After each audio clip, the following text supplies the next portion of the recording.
नमस्कार दोस्तों, आज हम लोग बहुउद्देशीय परियोजनाओं के बारे में पढ़ेंगे। जैसा कि आप हेडिंग देख रहे हैं कि बहुउद्देशीय परियोजनाएं। तो सबसे पहले हम लोग जानते हैं कि बहुउद्देशीय परियोजनाओं का निर्माण कैसे होता है, इसके लाभ क्या हैं, इसके हानि क्या हैं।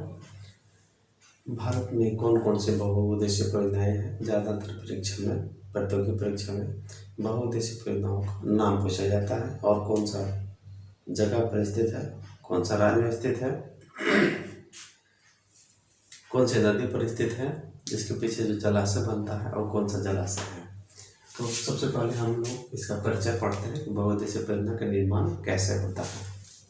जैसा कि हम देख रहे हैं, दो पहाड़ हैं, दो पहाड़ के बीच में एक नदी बह रही है। तो इसको प्राकृतिक रूप से सुंदर बांधकर एक कृत्रिम रूप से एक पहाड़ खड़ा कर दिया जाता है। दो पहाड़ों के बीच में एक पहाड़ का बांध बना दिया जाता है। आप समझ लीजिए कि एक बहुत बड़ा पहाड़ बना दिया जाता है कृत्रिम रूप से। तो इसके पीछे का जो जलाशय है, बहुत बड़ा विशाल जलाशय का निर्माण हो जाता है। विशाल जलाशय का निर्माण हो जाता है, इसी को हम बहुउद्देशीय परियोजना कहते हैं। बहुउद्देशीय परियोजना कैसे कहेंगे, इसकी परिभाषा हम जब पढ़ेंगे तो स्पष्ट हो जाएगा कि बहुउद्देशीय परियोजना क्यों कहा गया है। देखिए, जब नदियों पर बड़े बड़े बांध बनाकर सिंचाई सुविधा, बाढ़ नियंत्रण, शुद्ध पेयजल आपूर्ति, विद्युत उत्पादन, पर्यटन आदि का विकास एक ही परियोजना से प्राप्त किया जाता है, उसे हम बहुउद्देशीय परियोजना कहते हैं। यदि इसकी परिभाषा को हम ध्यान से देखेंगे तो इसका लाभ स्पष्ट नजर आएगा कि क्या क्या लाभ है। फिर भी हमने लाभ लिख दिया है सुविधा के दृष्टिकोण से। 5-6 जो है लाभ है उसको हम देखेंगे। सबसे पहला है लाभ है कि सिंचाई सुविधा का विकास। इससे इस परियोजना के निर्माण करने से इसे नहर निकाल दिया जाता है, यहाँ नहर निकाल दिया जाएगा, बड़ी बड़ी नहरें निकाल दी जाती है। आप सुविधा अनुसार कहेंगे नहर निकाल दीजिए। बाढ़ पर नियंत्रण क्या होता है कि नदी में अनियमित पानी से बचाव हो जाएगा। अचानक बाढ़ आ जाएगा तो इसको हम रोक सकते हैं, कंट्रोल कर सकते हैं। हम क्षमता अनुसार धीरे धीरे पानी को छोड़ सकते हैं। इसके बाद है कि शुद्ध पेयजल का विकास। इसी परियोजना से बड़े बड़े शहरों में पानी सप्लाई की जाती है, पानी को फिल्टर करके, रिफाइन करके। मत्स्य पालन जाहिर सा है कि इसी के जो पीछे बहुत बड़ा जो झील बन जाएगा उसमें बहुत सारे मछली का उत्पादन बढ़ जाएगा, हम आसानी से मत्स्य पालन कर सकते हैं। इसके बाद विद्युत उत्पादन कैसे करेंगे। इस परियोजना में एक बहुत बड़ा होल बना हुआ होता है, एक छिद्र बना हुआ होता है और इस छिद्र के माध्यम से एकदम फोर्स मतलब पूरा पानी अचानक से आता है पानी, और यहाँ पर एक पंखा लगा दिया जाता है। जो पानी का जो प्रेशर आता है उसे पंखा नाचने लगता है, घूमने लगता है स्पीड में, और उसी के आगे बढ़ाकर हम डायनेमो लगा देते हैं। इसी से आगे पंखा है, पंखा के आगे डायनेमो लगा देते हैं और इस विधि से विद्युत ऊर्जा का उत्पादन हो जाता है। अगला है कि भौम जल स्तर का विकास। भौम जल स्तर क्या होता है आप समझ जाइए। जैसे कि आप कुआं खोदेंगे या बोरिंग आप जब करवाते हैं तो बहुत अंदर तक आपको जाना पड़ता है, भूमि के निचले स्तर तक जाना पड़ता है। लेकिन जिस क्षेत्र में बहुउद्देशीय परियोजनाएं होंगे वहाँ का पानी का लेयर ऊपर आ जाता है, तो इसको भूमि के अंदर के जल का स्तर जो होता है उसको हम लोग बोलेंगे भौम जल स्तर का विकास। अगला है पर्यटन स्थल का विकास। पर्यटन स्थल क्या होता है कि जब बांध बनाते हैं, बड़े बड़े परियोजना बनते हैं तो बहुत सारे लोग हैं घूमने आते हैं, देखने आते हैं, पिकनिक मनाने आते हैं, तो पर्यटन स्थल का विकास हो जाए। इसके अलावा भी बहुत सारे लाभ हैं जो आप वो इस परिभाषा के माध्यम से स्पष्ट देख सकते हैं।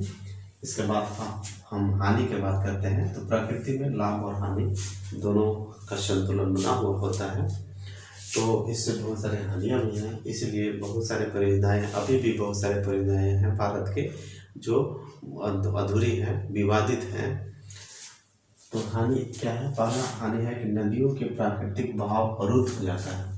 नदी का जो प्राकृतिक बहाव है अवरुद्ध हो जाएगा। जैसे कि हम देख रहे हैं कि इधर से तो नदी बह रही थी, पानी आ रहा था, लेकिन हम इसको बांध दिए तो उसका जो नदी का जो मार्ग है वह धीरे धीरे ऊंचा हो जाता है, तो हम इसकी नदी के बहाव अवरुद्ध हो जाता है। दूसरा हम पॉइंट देखेंगे कि बहुत से जीवों का अस्तित्व समाप्त हो जाता है। जैसे कि इसके पीछे बहुत बड़ा विशाल जलराशि जमा हो जाता है, जैसे कि हम आपको बताया। बस्ती भी होता है तो बस्ती को तो हम खाली करवा सकते हैं, लेकिन जंगल है, जंगल हो गया, झाड़ी हो गया, बहुत सारे जीव जंतु हो गया, उसको हम कैसे सूचना देंगे? वो तो बेजुबान है, उनको तो हम सूचना दे नहीं सकते हैं। इसलिए बहुत सारे जीव जंतु संकट में आ जाते हैं, उनका आवाज़ छिन जाता है। अगला है कि भूमि का निम्नीकरण हो जाता है, यानी इसके इर्द की जितनी भी भूमि है वो जल स्तर इतना बढ़ जाता है कि इसके खनिज लवण सभी के सभी घुल जाते हैं, बह जाते हैं, जिसके कारण भूमि बंजर हो जाता है, दलदल हो जाता है, जिसके कारण वहाँ खेती करना संभव नहीं हो पाता है। अगला है कि बांध के निचले हिस्से में बाढ़ की संभावना बनी रहती है। ऐसा होता है कभी कभी ऊपर हिस्सा में बारिश हुआ, बहुत बहुत जोरदार बारिश हुआ, और इधर बारिश हुआ नहीं, तो इधर के तो लोग समझते हैं कि पानी हुआ नहीं है तो नदी में ज़्यादा पानी आएगा कहाँ।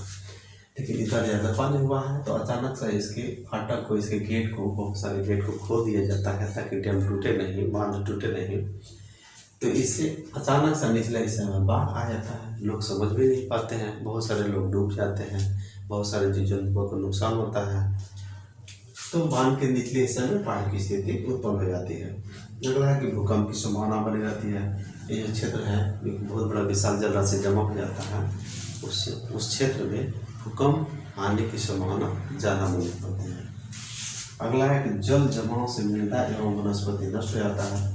जैसा कि हम आपको पहले ही बताएं कि इस क्षेत्र में पूरा जल जमा हो जाएगा, जीव जंतु सभी अस्तित्व समाप्त हो जाएंगे, मृदा खत्म हो जाएगा, मिट्टी खत्म हो जाएगा। मिट्टी खत्म होने का मतलब कहने का था मृदा उसको हम बोलेंगे जो कृषि के लायक हो, भूमि के ऊपरी परत जो होता है जिसमें ह्यूमस की मात्रा होता है, कृषि होता है, उसको मृदा बोलते हैं। मिट्टी तो खत्म होगा नहीं, लेकिन ऊपरी वाला जो हिस्सा है वो अनुर्वरक हो जाता है, इसमें ह्यूमस की मात्रा समाप्त हो जाते हैं। और वनस्पति जैसे कि जीव जंतु बताया, बहुत सारे जंगल होते हैं, बहुत सारे झाड़ियाँ होते हैं, उसको हम वनस्पति कहेंगे। वो सभी पानी में समा जाते हैं, दलदल में समा जाते हैं, जिसके कारण सूख जाते हैं। अगला है कि अनेक प्रकार के जल जनित बीमारियाँ उत्पन्न हो जाएंगे।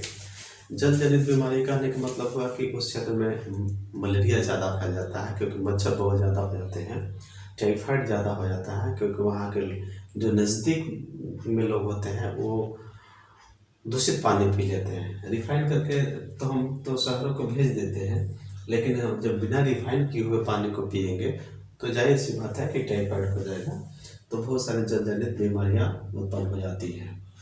तो बस आज बहुउद्देशीय परियोजना का ये परिचय था, इंट्रोडक्शन था। हम अगले वीडियो के माध्यम से हम देखेंगे कि भारत में कौन कौन सी प्रमुख बहुउद्देशीय परियोजनाएँ हैं, और मानचित्र के माध्यम से हम उसको देखने की कोशिश करेंगे। ज़्यादातर यही पूछा जाता है कि कौन सी परियोजनाएँ कहाँ है, कौन सी नदी पर है। तो बस धन्यवाद, थैंक यू।